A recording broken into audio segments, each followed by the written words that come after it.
Assalamualaikum warahmatullahi wabarakatuh. Perkenalkan, nama saya Muhammad Ikram Abdi Kahyariana. Saya perwakilan dari SMA Islam Kreatif Muhammadiyah Cianjur dalam LDBI kali ini. Dan kali ini pada mosi kali ini saya tidak setuju dengan pendapat ini bahwasanya Dewan ini akan mewajibkan orang tua untuk mengikuti tes kelayakan sebagai syarat memiliki anak. Mengapa saya tidak setuju? Karena memiliki anak itu adalah hak bagi siapapun orang tua yang memiliki anak. Dan dalam hal memiliki anak tentu sangat pasti orang tua mempersiapkan dari segala hal, baik itu dari mental maupun psikologis. Memang pemikiran orang tua mengikuti tes kelayakan sebagai syarat memiliki anak itu karena adanya sekarang itu banyak kekerasan yang terjadi pada anak, banyak hal tindakan yang tidak wajar terhadap anak. Karena itu kenapa? Karena orang tua memiliki pola pengasuhan yang berbeda-beda. Yang pertama itu memang ada juga yang mengasuh dengan permisif pada anak.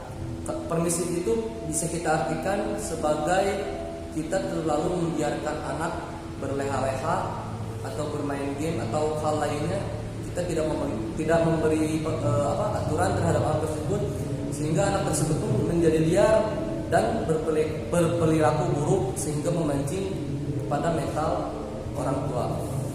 Nah, di sini juga ada beberapa macam pola asuh pada orang tua. Yang pertama yang sudah tadi saya sebutkan yaitu permisif, membiarkan anak berleha-leha, neglectful, sama sekali tidak melibatkan diri pada kehidupan anak, sehingga mental anak itu menjadi beranggapan bahwa diri itu adalah bebas karena orang tua tidak melibatkan diri dalam kehidupan mereka, sehingga mereka berpikiran untuk melakukan hal-hal yang mereka ingin lakukan. Otoriter, di sini otoriter memang cukup bagus, sangat keras terhadap anak, namun kekerasan tersebut mengakibatkan mental seorang anak itu menjadi turun, sehingga terjadi keraguan antara di saat mereka berbincang-bincang di antara anak dan orang tua untuk menyampaikan emosi sang anak. Dan di sini juga ada indulgen, yaitu mengarahkan yang tidak jelas. Indulgen memang mereka itu orang tua itu memberi aturan, tidak membuatnya berleha-leha, membuatnya rajin, akan tetapi indulgen itu mengarahkan anak kepada yang tidak jelas. Maka oleh karena itu kita harus menghindari pola asuh pada orang tua seperti itu. Contohnya kita bisa menciptakan suasana kondusif, waktu bermain yang sehat, tumbuhkan rasa percaya diri, budayakan hidup sehat, bangun kepercayaan terhadap anak, tumbuhkan semangat pantang menyerah terhadap anak, hindari pertanyaan sarkastik, mengajarkan kejujuran terhadap anak. Seperti di sini contohnya pola asuh yang sangat baik untuk seorang anak adalah responsif. Responsif adalah kesiapan atau orang tua itu selalu siap merespon dengan apa yang akan ditanyakan oleh anak, dengan apa yang akan dilakukan oleh anak, dengan sesuatu yang terjadi pada anak, maupun di saat penyampaian pengungkapan emosi seorang anak terhadap orang tuanya. Demokratis dan ideal. Di sini demokratis dan ideal kita satukan saja karena mereka terdefinisi sama dengan ideal. Bahwasanya dua hal tersebut adalah kerjasama seorang orang tua dengan orang tua lainnya untuk membuat anak itu menjadi berkependidikan, menjadi rasa percaya dirinya tumbuh, membangun kepercayaan dengan sesamanya dan hal-hal lainnya, dan berbagai hal-hal lainnya yang menurut kita baik untuk seorang anak. Nah, di sini juga saya tidak setuju dengan pendapat ini karena ya mempunyai anak adalah suatu keinginan yang tinggi dalam urusan rumah tangga.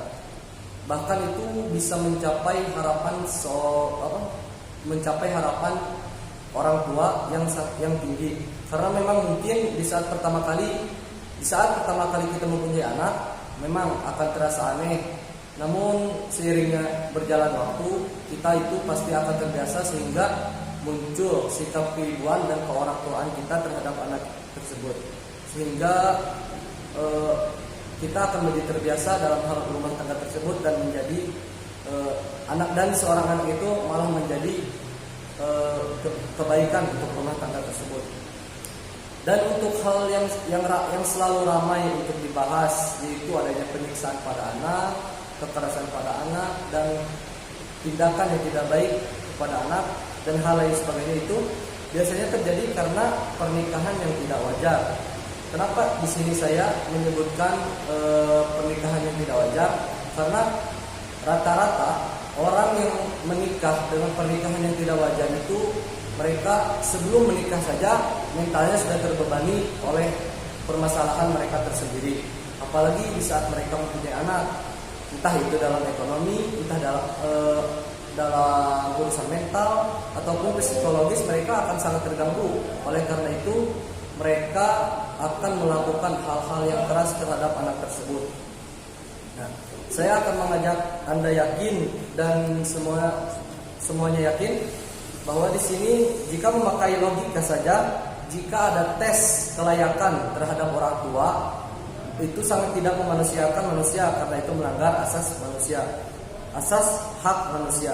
Dan di sini orang tua itu pasti akan mempertimbangkan semua hal sebelum dia mempunyai anak. Misalnya yang mana mental mereka itu kan berbeda-beda, mereka pasti akan menyiapkan mentalnya, entah itu hal ekonomi dan sebagainya. Namun kita tarik benang merahnya bahwasanya kebutuhan individu itu sangatlah berbeda.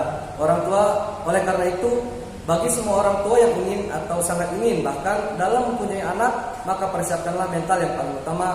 Karena mental setiap orang itu berbeda-beda. Jangan sampai di saat Anda memiliki anak, lalu mental Anda terbebani, Anda melakukan tindakan hal yang tidak wajar terhadap anak. Dapat